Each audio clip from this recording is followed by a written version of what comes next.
Welcome to Widowcast Podcast, where you learn how to find the strength to get through your journey and the skills to coach other widows. This is not your average grief group. This is your journey group. It just may show you the way to make something amazing come out of the emotional pain and trauma of widowhood. I'm your host, Joanne Filomena. I'm the best-selling author of Widowed and Widow Coach, and I'm a professional certified life coach.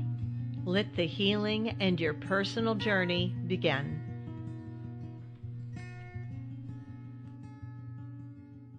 My friends, episode 133, and this week I'm talking to you from the AV studio for Joanne the Life Coach. It still has a few boxes left to unpack around me, so I'm glad you're just listening to the audio portion of AV and not looking at the video portion of the AV studio.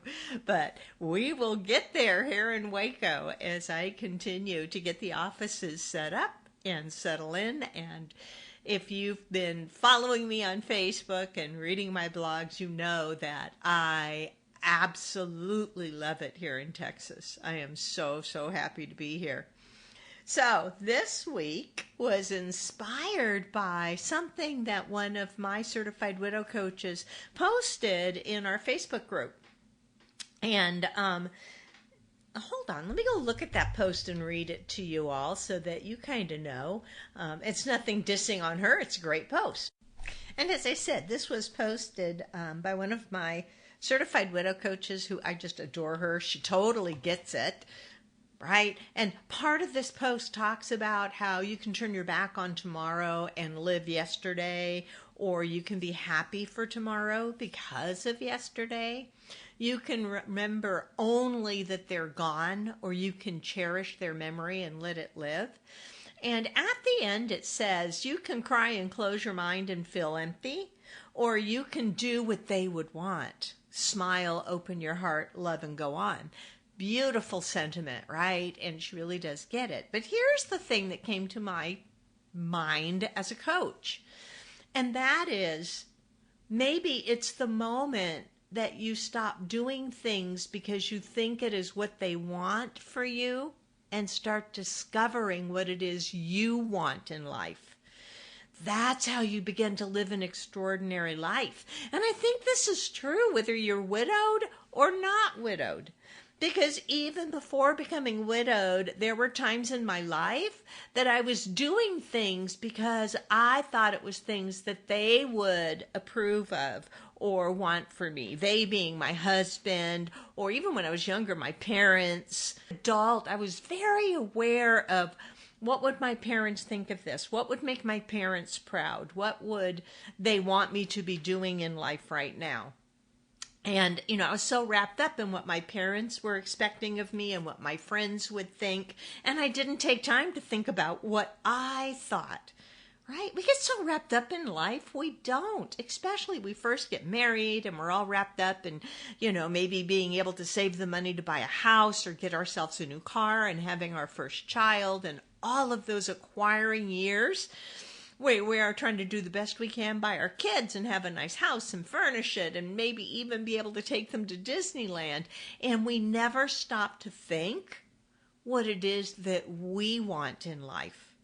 If there was nobody to judge or give you any input at all, what is it you would want for you? And here's the thing, change is scary. And we've been hit with huge change, involuntarily hit with huge change. Fear of uncertainty kicks in, and I start wondering, is it too much sacrifice that I have to make to go get what I want? Maybe I'm better off just staying where I am, status quo, right? Just go with the flow. Don't buck the system. Makes it so much easier.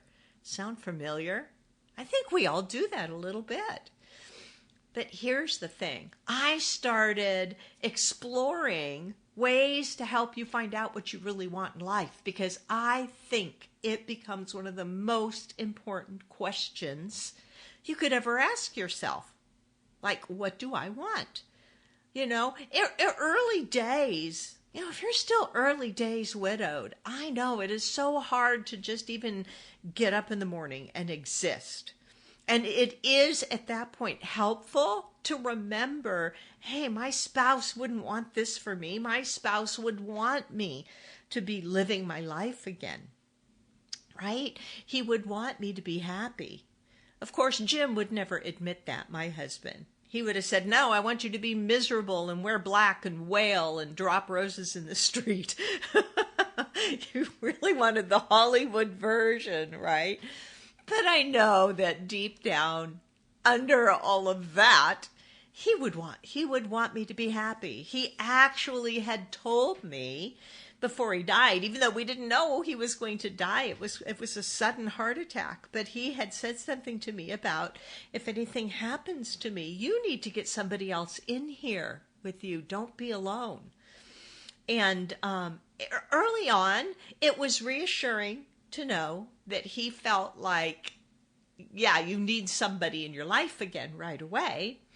But I also became concerned when it wasn't the top of my list after Jim died. I absolutely did not want another person, right? And in that first year after becoming widowed, I felt like I would never want somebody else in my life again. It was Jim. And that changed, that shifted. But I used to worry. Worry is such a useless thing to do to yourself, right? And we all do it. I used to worry that wherever he was in the afterlife, he was being annoyed that I wasn't out finding somebody. He was maybe concerned that I was still alone by myself, that I wasn't doing what he wanted me to do. And I had to come to terms with that and realize that he said that out of concern and love for me. I get it, but it's not what was going to be best for me at that point in time. When it is good for me, it'll happen, right? That's the way I look at it. I'm not out there actively dating or looking, but if I should have a chance at love and happiness again in my life, of course I'm going to go for it. I'm not going to pass that up. That is just too beautiful of a thing in life to walk by, right? So, but now you are thinking, yeah, but what is it I do want? Joanne, I have no idea, and I get it. I've had widows tell me, I've come to the realization that now I could do whatever I want with my life. I could do anything. He's not here. My parents are not here. I'm beyond worrying about what other people think. I could go out there and do anything with my life. And it terrifies me because it's like this whole huge world out there and I don't know what I want. I'm afraid of it. And we're afraid of it because change is scary, right? And as I said, the fear of uncertainty kicks in because now we're going towards something that isn't certain, feels a little rocky. And we freak out and we decide we're better off just staying right where we are, which is not necessarily true. I had a thought the other day, and the thought was this, like life was okay. Maybe even life was good. But if I'm going to live an extraordinary life, I have to be willing to let go of good. I have to be willing to let go of okay. It's an okay life. I have to let go of okay. That's kind of scary because I don't know what I'm grabbing onto yet. But if you're going to live an amazing life, you have to be willing to let go of okay. Kind of freaks you out, huh? Does me. all the time, every day for 4.5 years, you guys. I've been pushing beyond good enough to go for extraordinary, and a constant push towards an extraordinary life. And how do I define an extraordinary life? It's not flying on private jets, although that might be kind of a cool experience. It's not having more money in the bank than I could ever spend, although that would be interesting. But having an extraordinary life means that I am out there in the world and I may be making changes that nobody else is making. Maybe I'm building an idea that nobody's even thought of before. I am pushing myself out of my comfort zone constantly, and it's causing me to grow as a human being. I am learning about myself constantly. I think that's the real drive. I have to tell you, since Jim died, I've learned more about myself in the last 4.5 years than I learned in all those years preceding. I mean it. It has been a really true exploration of myself. It's not always comfortable. It's not always exciting. Right? You have to get curious about yourself, but you also have to be really honest with yourself and have the guts to face the parts of yourself that maybe you're not so happy with. That's tough. But once you do that and you start learning that being able to call yourself out on your own BS really launches you forward. It's an amazing thing. So here's what I have researched to help you discover what you really want in life. Okay? How are you going to live an extraordinary life? And here are things that I found. One is from lifehack.org, and it is how you know what you want. They say it's 7 ways to find out what you really want in life. Number 1 is be selfish. You can't pinpoint exactly what you want in life if you're constantly sacrificing your time and dreams for other people. This is so true. Being selfish sounds like such an icky thing, but it's not. Sometimes it's an honest thing. I talk about people pleasing to my widow coaches in training. And here's the thing with people pleasing. We lie to people so that they will not be upset with us or maybe like us better. And by lie, I mean like, the little innocent white lies. Like, I don't want to hurt her feelings. I don't want him to get upset. The lies that are like this, they say, hey, a bunch of us are going to the water park tomorrow. Come with us. And deep inside, you're like, I freaking hate water parks. But I'm going to go because if I don't go and hang with the girls, they won't like me. So you say, I'd love to come with you guys to the water park. And it's a lie. It's a lie. And you think your friends are going to like you better? They're not. They're going to like some image that you're projecting. They're not even going to know who you are because you're not totally honest with them. And to get totally honest, you have to be a little selfish, right? Think about the word selfish. We were taught as little kids, don't be selfish, share with Susie. So we were taught selfish was a bad thing, okay? Maybe not sharing with Susie was not a great thing, right? Share that with her.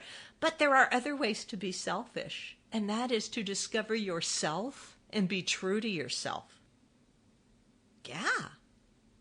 Their number 2 on there is regret nothing. This sounds a little bit like my husband. I don't think he regretted anything. And he always told me, just deny everything, Joanne. If you're ever cornered, deny everything. That was his line. It would crack me up. But regret nothing. Regretting things that you can't change or undo is really kind of a worthless emotion. You're just going to sit there and regret it and feel bad, and it's not changing a thing. So don't have regrets. At every point along the way, you've made the best decisions you could with the information you had at the time. Right? I don't think people are ever intentionally evil. Some people seem intentionally evil, but in their brain, they have somehow justified some bizarre stuff.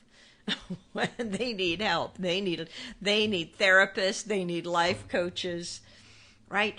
But for us, regret nothing. Regret nothing. And I teach this because I know right after Jim died, I know what my brain did. My brain was like, what were we talking about right before he died? What did we say to each other that day? What did I say to him in the week before he died? Did I say I love you enough? Did we argue? What did I say? What did he say? What happened a month before? My brain was analyzing from the second he died, going back further and further into the past, trying to make sure that everything I said and everything we did was perfect and loving up to his death, which is kind of a crazy thing. Because when you've been married for years, you're not going to be perfect and loving every second. That would be a fallacy. That would be back to people pleasing. Because there's for sure times that you annoy each other, right? So your brain wants to go back and make sure everything leading up to their death was absolutely perfect.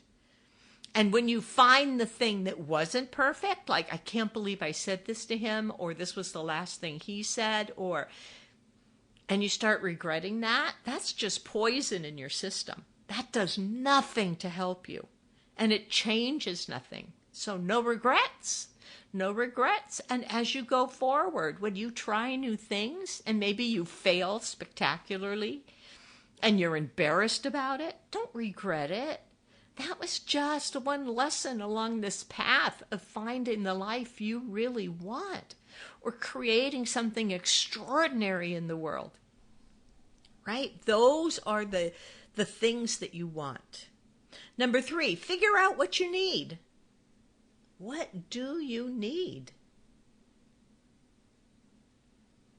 You want to determine what really bothers you? Hey, make a list.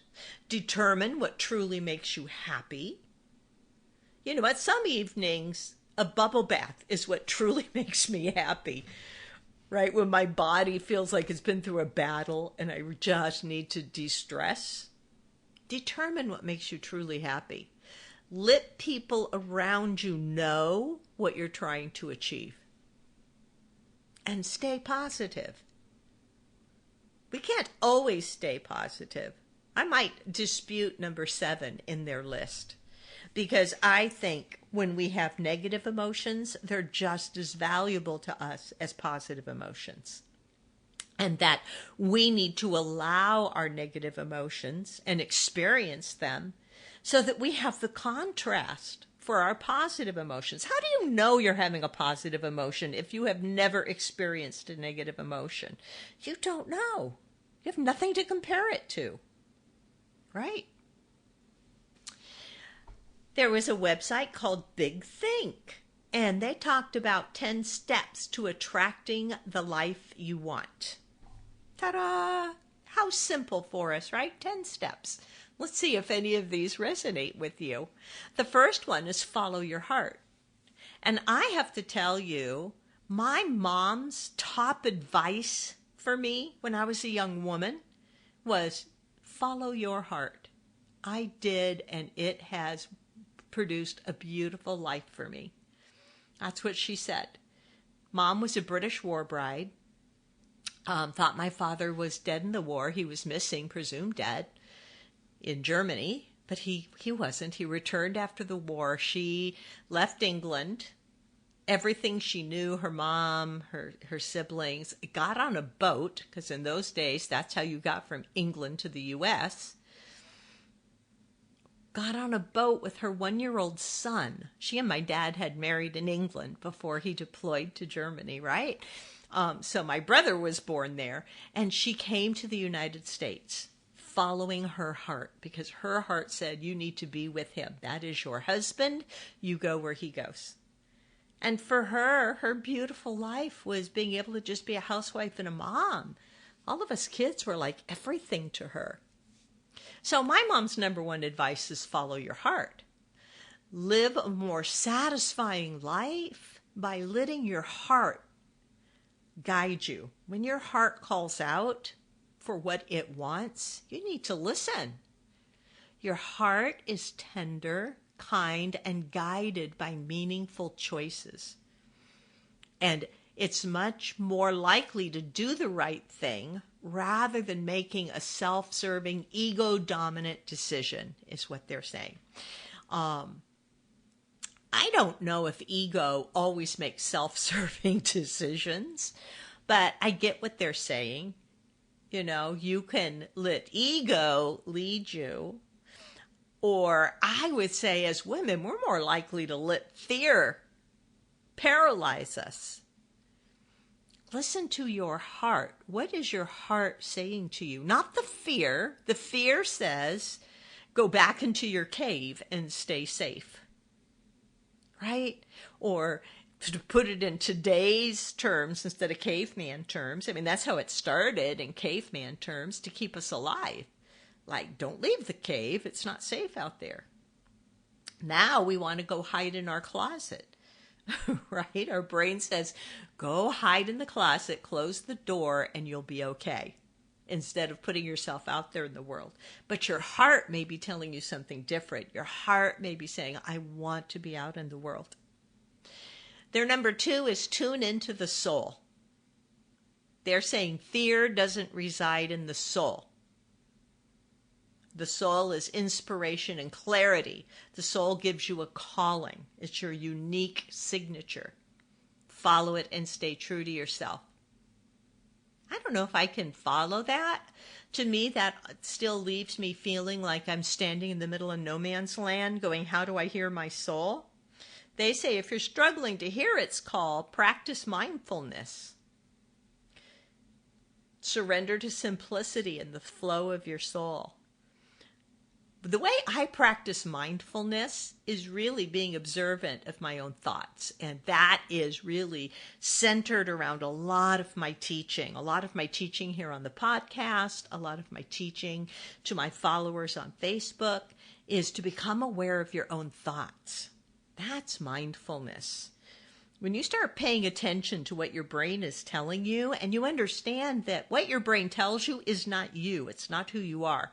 It's a program in your neuropathic pathways in your brain, like these neurons just fire up there. And you get to focus on that thought, or you get to reject that thought. You have a choice, right? You have a choice. It's an amazing thing. Thoughts are optional. Who knew? Number 3 is see the big picture. Don't get stuck on small things. Focus on what's really important and how you can get what you want out of life. I'm not finding them very helpful at this point.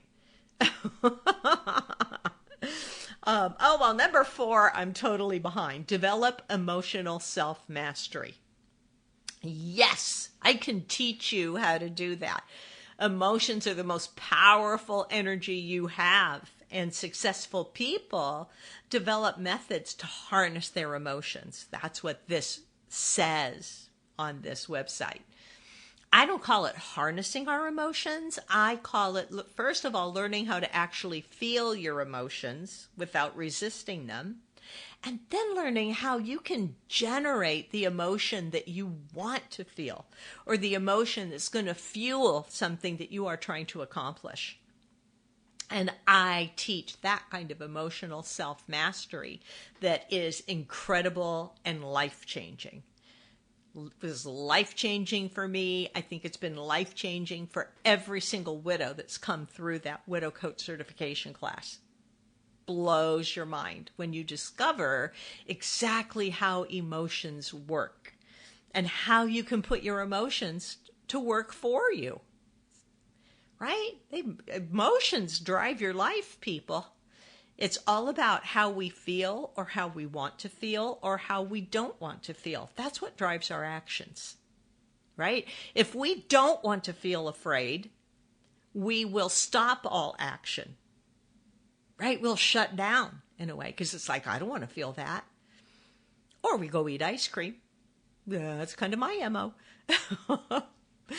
But the truth is, you could allow that fear and feel it and process it, and then decide how you do want to feel and what you need to think to feel that way. Emotional self-mastery is an amazing thing. They talk in this article about developing passion for who you are and what you're here to contribute, right? Connect emotionally to what you want to achieve. Make it deeply resonant.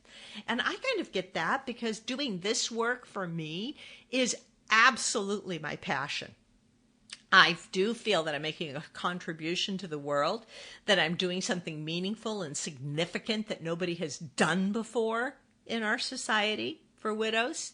So, yeah, I am really passionate. Yogananda said, those who live passionately teach us how to love. Those who love passionately teach us how to live. Wow, that's awesome. Let's see, they're number 5, align to your truth. And basically, I think that is staying in touch with who you are and align yourself to your thoughts, feelings, and actions. They're saying align. I think it's really just owning your own thoughts, feelings, and actions and recognizing that your thoughts and your feelings and your actions are your responsibility. They all come from you. I think that's how you stay fully present with who you are. And you own that. You're not blaming your actions on something else or somebody else. They made me do it, right? The government made me do it. The economy is bad. He made me do this. Nobody makes you do anything. Everything that you do in your life, and I mean everything that you do in your life, is what you have chosen to do. Nobody and no thing has made you do anything. Right? And when you can own that, that is aligning to your own truth. We impact each other in obvious and subtle ways. So pay attention to what your truth is. They talk about negative people weighing you down. I disagree with that. I think you can choose to let negative people weigh you down, or you can choose to just not believe what they're saying. You see, it's all a choice. Our emotions, how we feel and how we think, always our choice. They say negative people can weigh you down and affect your results. That's a lie, my friends. I'm sorry. Whose page was this? I need to apologize to them because I have just said it's a lie. But it is. Big think. Yeah, nothing outside of us can affect your results. Negative people do not weigh you down and create results in your life. What you think about the negative person can weigh you down. And if you weigh yourself down, you will affect the results in your life. But what you think about that negative person is your choice. They can't make you feel one way or another, and they can't make you act one way or another. So instead of what they're saying, surround yourself with a support team who's positive and blah, blah, blah. No. Understand that the top 5 people that you are spending your time with, whether they are actually there in person with you, or they're somebody that you read all the time or listen to all the time, the people that you connect with, the top 5, you are the sum average of the top 5 people that you spend time with. So make sure that your top 5 are amazing people that you aspire to. Right? I have some amazing mentors in my life. Sometimes I'm just listening to their stuff. Some of them I actually get to connect with in person. And I am so honored to.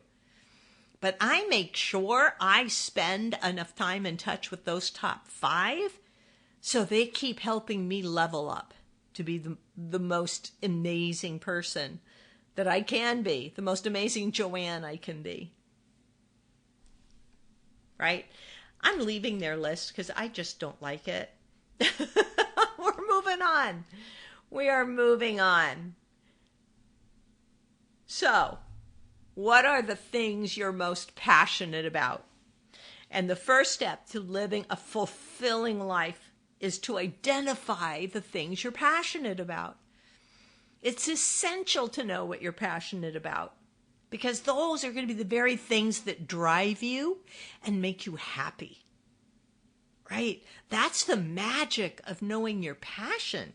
I know the things I'm passionate about. I am passionate about teaching widows how to coach and help other widows. I am passionate about changing how society thinks of widows. I'm even more passionate about changing how widows think of being widowed. Because so many widows, I think, to them, it's almost like their life stops the second their spouse dies. Right? They think their life is over.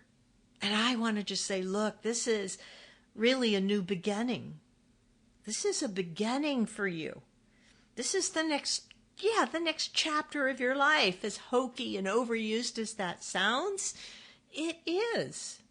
I'm passionate about that. The other thing I'm passionate about is how to stop overeating for permanent weight loss. The fact that dieting is the big lie. The medical community has known for 50 years that eat less, move more doesn't work. And dieting is more harmful than it is helpful. They've known this. If you presented dieting to the FDA as a program, a medical program, it would never receive FDA approval because the failure rate is higher than 95%. Yet, our doctors still tell us, eat less, move more. Maybe go join Weight Watchers. Right? And I'm going, it's not the answer. I know what the answer is now. How to stop overeating, discovering what is driving you to overeat, fixing that thing in your life. Sometimes we are so scared of something that we don't want to even think about it in our life. We don't want to admit to ourselves it's in our life. We don't want to acknowledge it's in our life. So we hide from it. And one of the ways we hide from it is eating a lot of junk and overeating. Because if you are standing in the kitchen putting Oreo cookies in your mouth, you're just thinking about Oreo cookies. You don't have to face up to anything. And here's the amazing thing. I can take someone who's been doing that for years, help them look at what it is in their life that's making them want to stand in the kitchen and eat Oreo cookies. They were scared of it like it was some 40-foot tall giant monster, and it turns out to be this little caterpillar of an issue that is so easily rectified. And they're like, hold on, I've been 50 pounds overweight for the last 2 decades because of that? I'm like, well, yeah. So let's fix it. Let's fix it, and then you never feel compulsed to overeat again, and your body can drop the weight. Listen to me. Do you see how long I just went on about that? I'm telling you, it's one of my passions in life, right? So when you find things that you're passionate about like that, oh my goodness. People say to me, how do you turn on your microphone and podcast? Do you write out a whole script? Do you have? And I'm like, no. Sometimes I don't even have bullet points. I just turn on the microphone and talk because I'm passionate about it. It all comes out. Right? So ask yourself, what do you love? What do you love? What fulfills you? What makes you feel good when you do it? Okay? Maybe I shouldn't have phrased it like that, but you know what I'm talking about. What is fulfilling? What work do you do that doesn't feel like work? I mean, think about it. For me, sitting down and cutting out a fabric pattern and sewing it feels like work, like under the gun work.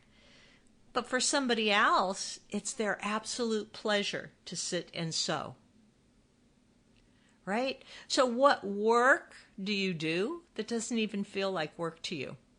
Maybe you love to write. Maybe you love being with animals and working with animals.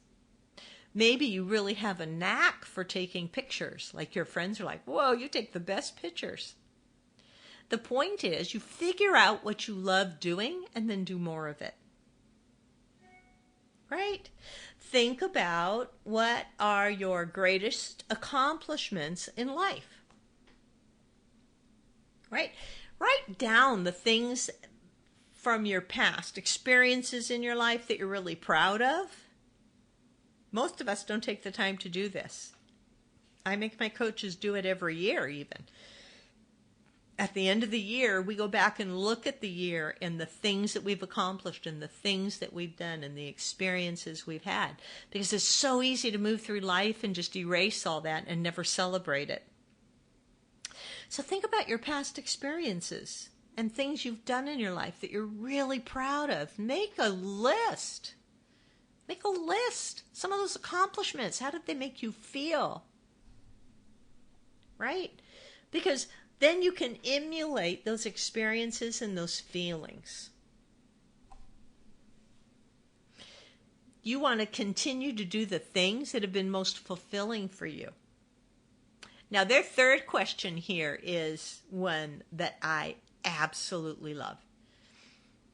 And I have asked this question. I have journaled myself on this question. I've assigned it to widow coaches to work on.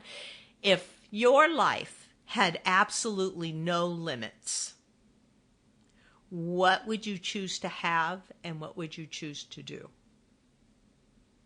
And by no limits, I mean if you won the lottery, like the mega millions at its highest, you won like $1 billion, more money than you could ever spend or even need to think about or anything. If you had all the money, and you had all the time in the world, time was no longer a hold back factor for you, what would you do? Where would you go?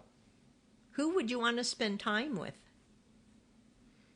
I mean, really, this is an exercise that I'm assigning to you right now. I want you to either do it right now, pause this, and then come back to it later, or take a second to write this down so when you're done listening to me, you go do this. You go take a few minutes, write down the question. If I had all the money and all the time, there were no limitations in my life at all, what would I do? Where would I go? What would I buy? Who would I want to be with? Let's say that there was we removed any chance of risk or failure for you in any way. Oh, thank you, computer, underscoring that. In any way, right? Like everything you're doing is over a big safety net that's invisible. What would you do? Who would you spend time with?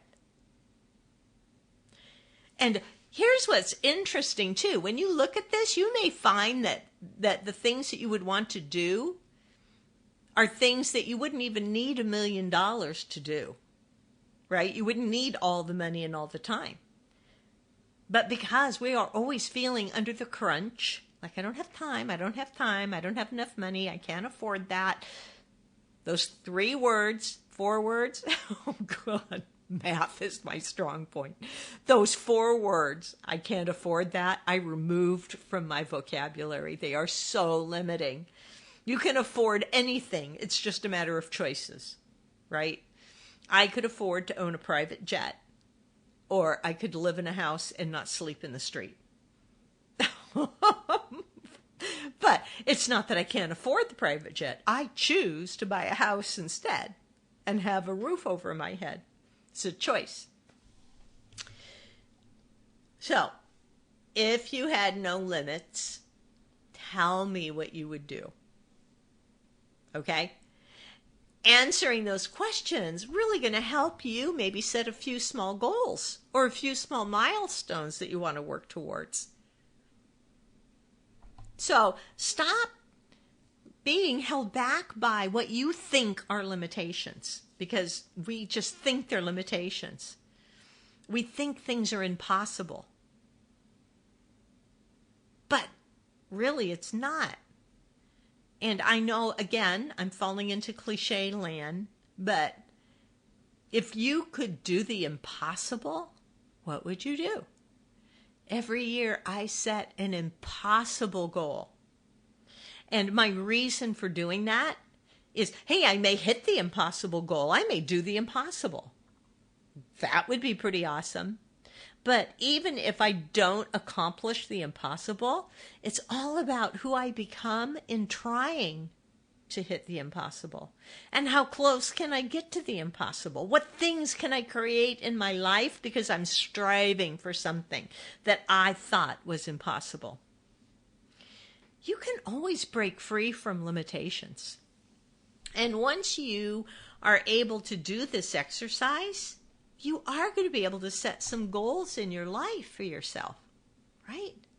Like maybe you should have some health goals or a health goal or a career goal and some family goals. Figure these out. Who do you admire most in the world? You can follow the path of successful people to set yourself up for success. I have people that I have greatly admired. Some of them have been personal friends, and I've been able to pick their brains, right? I have a family friend who had a very successful company, and I love to pick his brain about business because I know how successful he was. And some of his answers absolutely floor me. I'm like, wait, what? Right? He once told me he was that successful and he never worked more than 15 hours a week. I was like, what? You worked 3 hours a day? Yeah. Because he apparently grew up with a basic understanding that I had to learn 60 years later. And that is, you can't trade time for money. That it's not about how much you're worth per hour. It's about how much value you're putting out in the world. It's not a trade for time for money. If we were always paid for the amount of time we put into something, how is it possible that someone like Bill Gates made billions of dollars? He had the same hours in the day that the rest of us had. He didn't have more time. He was just creating more value. He was just putting amazing ideas into the world. So, think about successful people. Read about them, study them. I've read everything about Steve Jobs I could get my hands on, because you can learn and set yourself up for success in doing that. What about people that you really respect and admire the most? What are their qualities? Why do you respect them? What can you learn? Right? What can you learn? Maybe add one of these people to your top 5 that I talk about. And on the flip side of those top 5 people that you become the average of, also realize you don't want to waste your time with people who drag you down. There was a point in my life that I had to eliminate a couple people from my day-to-day life because I realized they were just an energy suck. You know? That I loved them. They were friends and I could manage my emotions, manage my mind, but it took a lot of work for me to manage my energy around these people because they were people that were dragging me down. So I wanted to focus more on my top 5. But here's the point. If you want something to change in your life, you can't just sit around wanting change or hoping things will change. You have to take action. I teach that hope is really a useless emotion. Because if you're just sitting there hoping, you're not doing anything to get closer to what it is you want.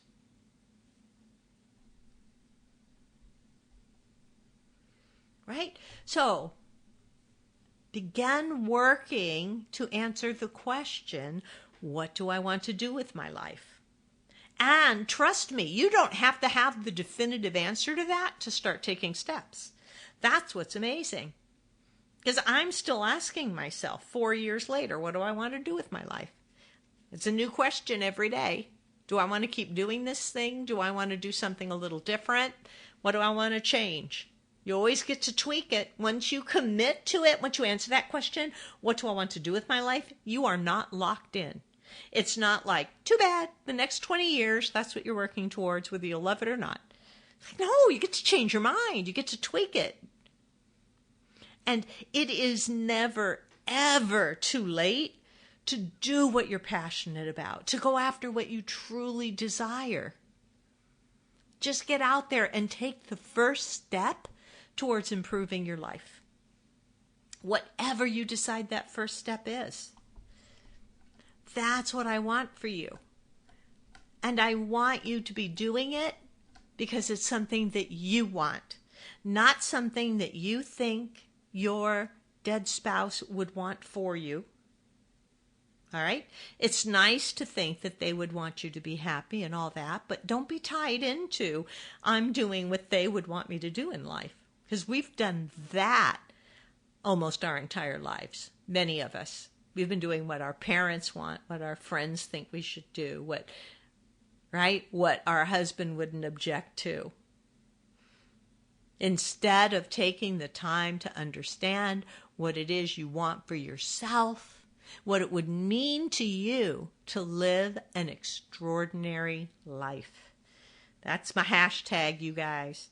Hashtag living an extraordinary life. You can go post on Facebook. Tell me what you think would contribute to your living an extraordinary life, and do hashtag living an extraordinary life. I can go look for those hashtags and find all of your ideas. Oh, that's great. I'm excited now. Do that. Go post on Facebook. You can just post it on your personal profile.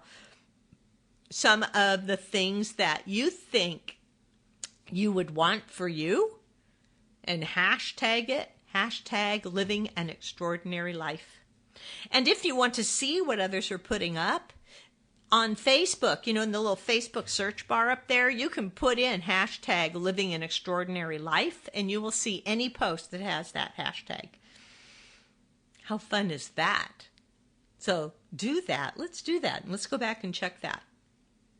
Go think about what it is you really want in life and start taking some small steps towards it. Even if it's just eating like 3 bites of ice cream after dinner every night. Whatever is going to make you happy, what is going to make your life extraordinary. Let's start working towards those things. So get out there, have an amazing week. I am going to, by the time you hear this, I will be in Toronto, Canada, for something called Tribe Live. It's a course. It's a big course, and a bunch of entrepreneurs from all different walks of life. And we are all going to descend on Toronto at once. It is going to be so fun. And I'm sure I'm going to learn a lot and come back just on fire, motivated for my subscription membership site that I will be opening the doors on again very, very soon. So hang in there with me. If you want to be on the wait list to know when the doors open again on that subscription membership, go to widowcoachingcenter.com. and click on the orange buttons until you can put in your name and your email address to be on the wait list. So you will be one of the first to know when I open the doors on that membership again. Okay? Have a fantastic weekend, you guys. I'll talk to you again next week.